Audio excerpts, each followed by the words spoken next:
देखो, ये है मस्जिद अल हरम का माइक सिस्टम। पहला, उस वक्त के लिए जब इमाम साहब खड़े होकर तिलावत करते हैं।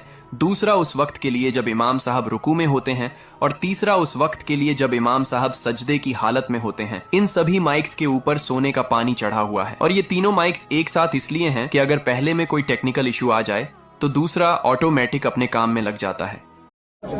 देखो, ये है मस्जिद अल हरम का माइक सिस्टम। पहला, उस वक्त के लिए जब इमाम साहब खड़े होकर तिलावत करते हैं। दूसरा, उस वक्त के लिए जब इमाम साहब रुकू में होते हैं। और तीसरा, उस वक्त के लिए जब इमाम साहब सजदे की हालत में होते हैं। इन सभी माइक्स के ऊपर सोने का पानी चढ़ा हुआ है और ये तीनों माइक्स एक साथ इसलिए हैं कि अगर पहले में कोई टेक्निकल इशू आ जाए तो दूसरा ऑटोमेटिक अपने काम में लग जाता है। देखो, ये है मस्जिद अल हरम का माइक सिस्टम। पहला, उस वक्त के लिए जब इमाम साहब खड़े होकर तिलावत करते हैं।